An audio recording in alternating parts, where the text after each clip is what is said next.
Well, good morning to all of my patrons out there. This video is a patron exclusive, so it won't ever appear on my channel. That's the first thing I actually wanted to talk about is making a little bit more content for you guys, because it's difficult for me. I know every time I make a patron post, I sort of say thank you for all the support and everything, and I don't want that to sort of start to sound redundant, because it's absolutely true. I gotta say thank you, like from the bottom of my heart, to all of you guys, simply because the support you give me on Patreon is actually what's keeping my family going. Because the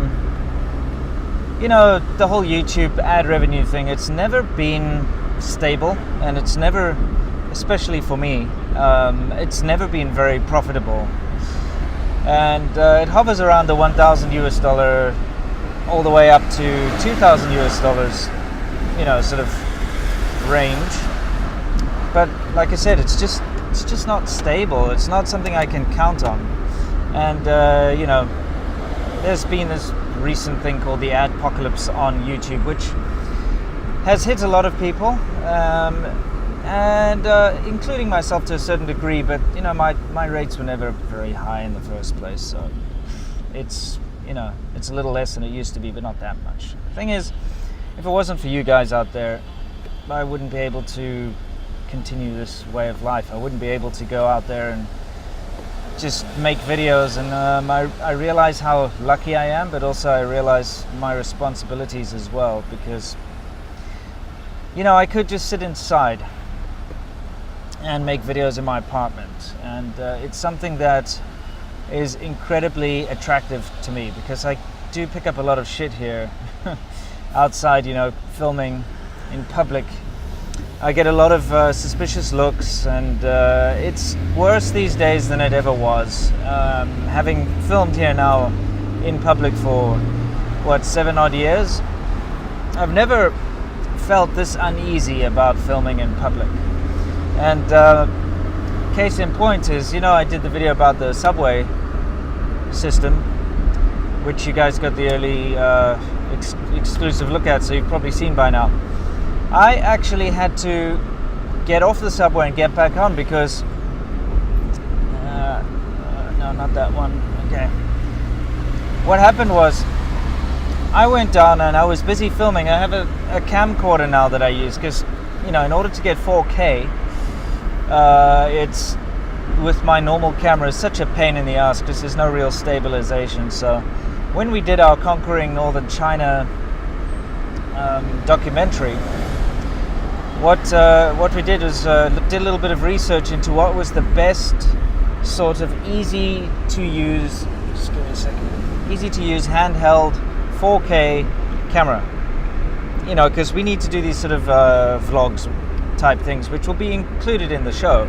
But because we're shooting everything in 4K, it needed to be something that matched up, So, I'm trying to look for some glasses here.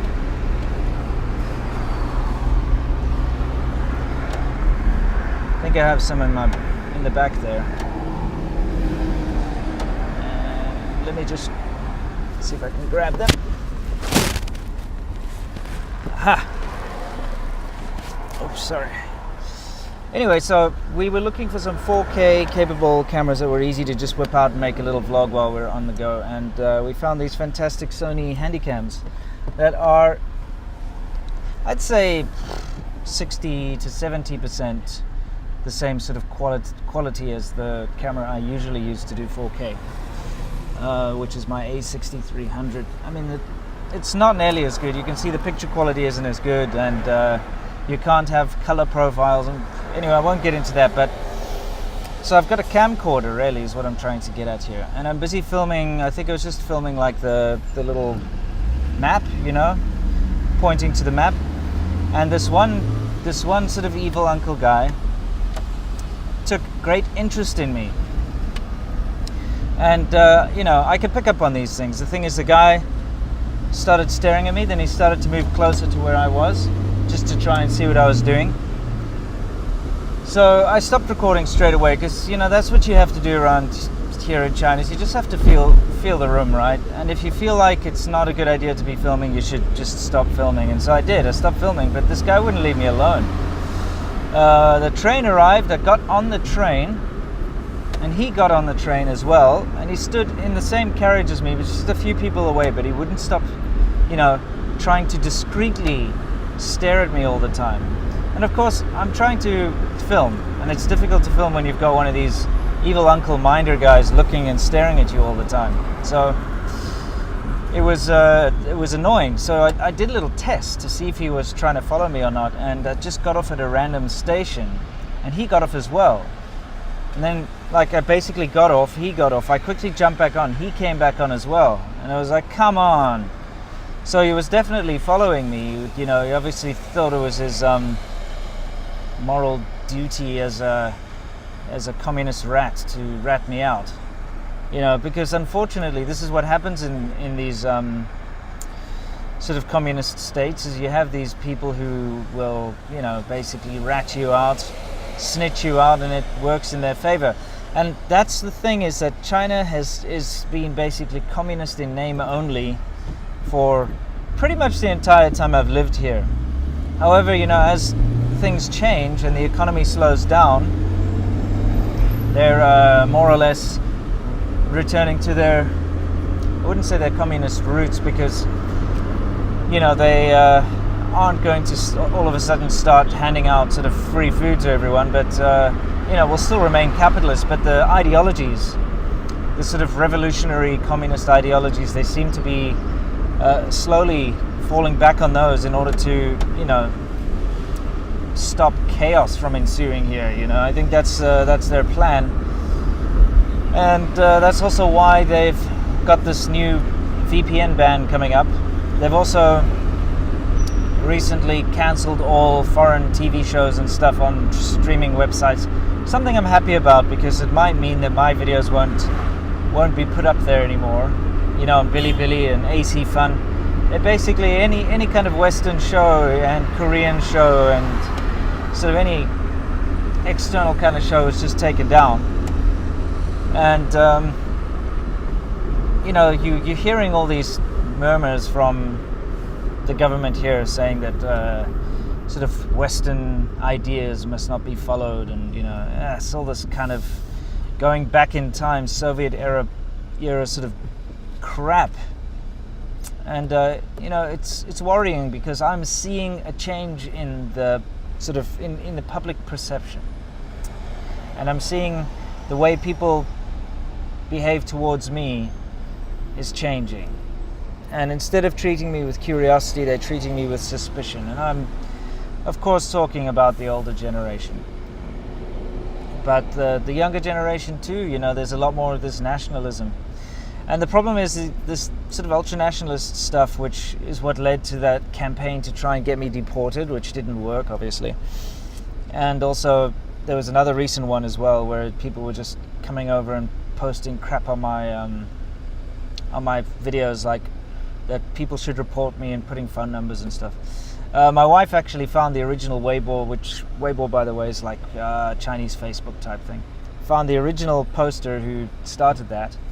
And it's like a small group of people who are incredibly nationalistic, and they have a lot of posts on there, very anti-Indian, anti-Muslim posts.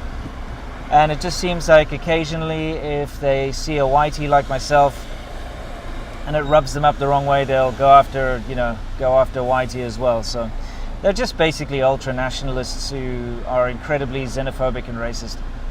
And this is a growing thing as well in the younger crowd, and this is a bunch of disillusioned people who have quite simply just realized that they're pretty worthless. And this is what happens, is when somebody cannot find any personal worth, they have no personal success in anything, so usually they can't find a girlfriend, they can't get a good job, or they can't get a job. And rather than, so I'll close my windows for a second, even though the aircon is broken. Rather than admit that they have issues, rather than say, oh, you know what, I suck, I better start improving myself, or I have to try and improve myself, they obviously need to find a reason for it. They need to place the blame on something, and the thing they blame is they blame foreigners. It's not a unique to China thing. It happens in South Africa, with the xenophobic attacks there. It happens everywhere in the world, really, when people are just basically in a bad way. So what they do is they say, well, it's not because I suck. It's because, the foreigners are, basically screwing it up and taking my job, or the foreigners are blah, blah, blah. And at the same time, they also find pride in the one thing that they didn't earn, the one thing that they never actually had to earn, and that is their nationality. That's why nationalism to me is such a silly thing, because it's literally something that you were born with and you didn't work for it. It's just was given to you, and so you didn't earn it. So being proud of it's kind of silly. I mean, I understand it. There's nothing wrong with being proud of your country, because if you put a contribution towards it and you really love where you live and you love the way things work where you live, then of course there's nothing wrong with being proud of your country at all. I have this Union Jack, which by the way isn't drawn correctly, but that's my ancestry. I didn't buy that, by the way. Sasha bought that because she really likes the Union Jack and thinks it looks cute. But I have British ancestry, and that's something I wanted to talk to you guys as well. I might actually be going down that route and attempting to get an ancestral visa, which means that I can become a UK citizen, but it takes about 7 years. It's a long slog. It's not something I've really wanted to do. But, I am South African. I hate South Africa because of all the bad things that have happened to me there and to my friends and family, and just because the whole country is an absolute mess and it just keeps running down. I can't stand the place. But I certainly don't feel any sort of national pride towards anywhere, really, because it's not what I find important in life. I believe the individual is more responsible for his own actions, and I also believe that, just because you're Chinese doesn't mean that you're, A, B, C, D, or E, and just because you're,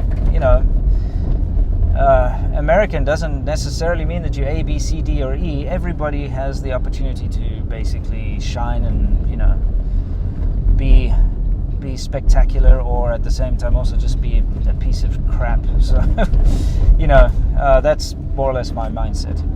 Anyway, I digress. I'm getting off the point here. The fact of the matter is that what I do, which is, go out, make videos for you guys, is becoming a lot harder here in China. And it's becoming a lot harder to do in public.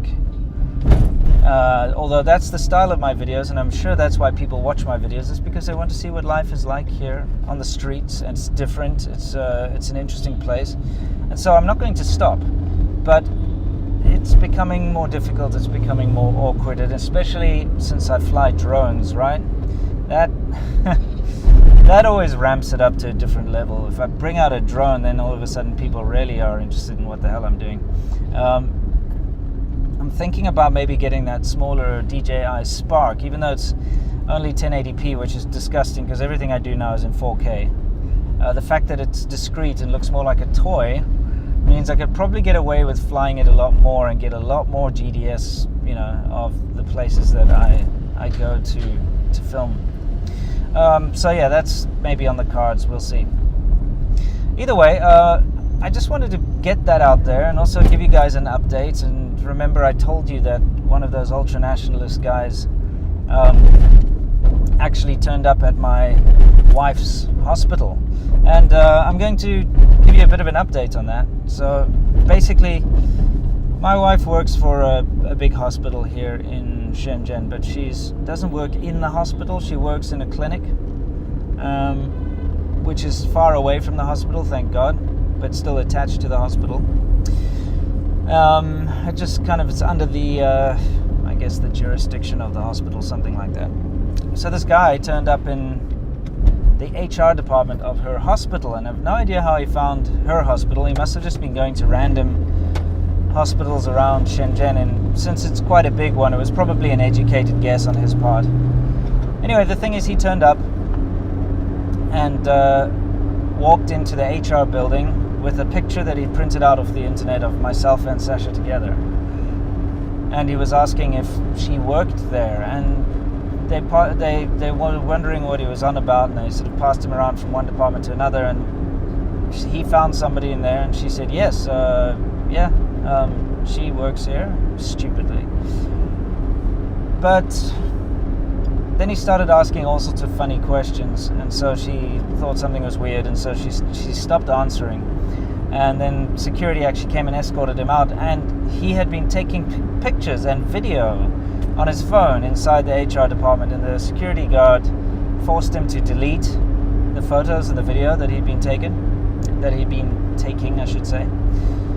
And so far I haven't heard from him since. But you see, this is the danger of this current climate that's going on here, is that there's this ridiculous sort of entitlement that people feel. This almost what they believe is a duty towards their country. So they think what they're doing is justified, even though it's being done by them personally. It's not being sanctioned by the government as far as I'm aware, but it's basically like a vigilante type thing, and vigilante nationalism, and it's scary, it's dangerous. The fact that it can go as far as to somebody trying to find my wife at her work, and people contact her through the Chinese internet Weibo and stuff, which she doesn't answer anymore, but they used to, because they could find her through my Weibo, and they used to send her all these sort of warnings about me to say that I'm lying to her and cheating her and all this other nonsense, and, spreading all sorts of weird sort of rumors that I've got like STDs and stuff, which is stupid, because being a doctor, there's a mandatory sort of every 6 months they have to go for a full body check, which is a part of being a doctor here. And of course, if I had any STDs, it would be showing up in her sort of every 6 month health check, that's for sure. And of course, it's not. So, don't know who they're trying to fool there. Anyway, I'm way getting off the point. I just wanted to put this out there to all of you guys, kind of as a big update on what's going on here for you guys, the patrons only. And I'll quickly throw in a little bit about the trip I did, not conquering northern China. You'll hear plenty about that through ADV, and also when the show comes out, we did a whole behind the scenes thing as well, which was kind of cool. But as soon as I got back, and it was quite ridiculous, I got back late at night because the airlines were delayed, of course. And here's a little interesting fact for you. The China Southern, which is the one that I flew on to get from Beijing, because we flew from Inner Mongolia to Beijing, and we went from Beijing down to Shenzhen. It only has a 19%, and that's 19, not 90, like 19% on time rate for its flights. So to give you an idea, and the average delay is 3 hours. It's ridiculous. But that's, Chinese airlines for you. There's reasons for this. A lot of the airspace over China is military controlled, and the sort of passenger airlines aren't allowed to fly in those areas, so they're just very narrow corridors they can fly through, and obviously there's big queues and stuff. So I got back late, and about, I can't remember, but it was around midnight when I got home. After, because you get to the airport and then it's a huge slog to get from the airport back. It's like an hour and a half or whatever, because the airport's so far away from the main city. Got back, had a quick sleep, said hi to the wife, and next morning had to leave to Hong Kong to fly to Mauritius. And Mauritius was very interesting. I did take some footage and stuff there. I'm considering doing some sort of video about it, although I don't know if it's really worth making any kind of big video, because it's basically just a tiny little tourist island, really. Nothing spectacular. They got a lot of sugarcane there, and it does look very nice. And of course the beaches are very nice. And because it's fairly close to Africa, it was quite interesting. All the produce in the supermarkets there come from South Africa, so I could live some of the sort of nostalgia from my childhood. I could get all the snacks and things like that. And in fact, I put on a huge amount of weight, not only from the trip, but also from that too. So, you know, that's another thing. I'm currently in the process of trying to lose some weight because I basically piled it on. The northern Chinese food is very, how can we say, it's very hearty and very carby, and you know, we were drinking beer every night as well. So I put on a lot of weight. So that's another thing I'm busy trying to get down at the moment. I basically started the trip on 82 kilograms and I went all the way up to 90 kilograms. It's ridiculous. So not something to be proud of. I've got to get rid of that. So I'm busy working on that. And I'm down to like 87 now, so it's working. Anyway, that's it really. These kind of patron exclusive videos, as I may have mentioned in the past, is something that, you know, it's just a way for me to reconnect with you guys and let you know what's going on. There's something strange. I realized that there was a whole bunch of unread messages in my patron inbox, which I had to get rid of. Oh man, this bloody truck, what's he trying to do? Let's see if my tiny car can prevent him from sneaking in here. Take a hike, you piece of trash. That's right, take a hike. Yep, I'll herd you. Anyway, there are a bunch of messages, so I missed out on some very important messages, and it's very frustrating. I did try to reply to them all, but it does seem a little bit broken because it keeps saying that there's 30 unread messages, but I can't see them. Anyway, what I'm trying to say is that you guys are the most important, most important people out there, as far as I'm concerned, as far as SerpentZA is concerned. So I want to make these videos to kind of give you guys some behind the scenes updates and you know, stay in touch. And I've never been interested in paywalls, so you know, like my actual normal SerpentZA videos, I will always make them available to the public, but give you guys exclusive first look anyway. The way it works though is that, you know, these videos are pretty time consuming, not only to go and shoot but also to edit, and I don't always have a video like a week in advance ready to show you guys. So sometimes I'll give you like a couple of days in advance. I hope you don't mind that it's not like a, you know, sorry, just paying attention. I hope you don't mind that it's not that early, if you know what I mean. And I'll keep trying, but I will at least be giving you guys a one early access every week, not only to SerpentZA but ADV China. I know in the past it's always been ADV China, but that's kind of silly because, you know, you're supporting SerpentZA here, not ADV China. And I know it's kind of related, I'm in them and stuff, but I'm going to give you more SerpentZA content. I'm going to try and get Sasha on the camera a little more, you know, especially for these sort of patron exclusive videos in the future. Give me a sec. Now,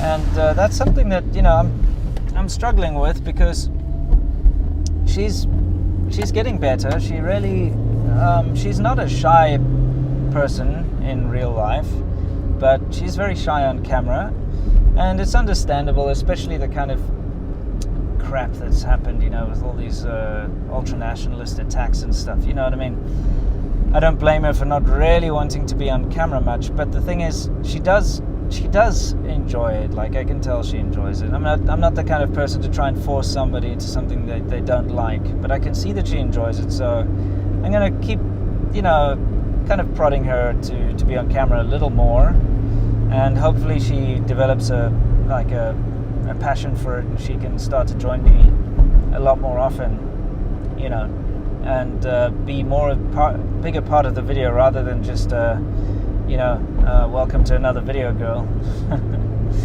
So yeah, that's it guys. If you're curious, I'm currently on my way up to Huizhou, which I do every 2 weeks, to go, and we're going to fetch our bikes because they were shipped back and they've only just arrived, and of course they're all crated up and stuff, so Seamilk needs help. He can't do it by himself, so I'm going to go help him unpack the bikes. We're going to see if they still work, see how badly damaged they are, get some oil and petrol in them, get them running, and shoot a couple more episodes of ADV China. What am I saying? Those bikes, I'm surprised they've lasted this long, you know. Anyway, that's it, guys. I'm gonna go, and thank you once again for the support. I will see you in the next video, which it depends if I can swing it or not, but the next video I wanted to be with Sasha together. She actually suggested it, by the way, and wanted to do a video about the difference between Chinese parents and Western parents, because she was quite impressed with the way that my sister's raising our niece. So yeah, that could be kind of cool, but failing that, it'll be another one of these public transport surviving without a car videos. I'm going to do the bus next. So yeah, see you in the next one, guys. Thank you as always, and stay awesome.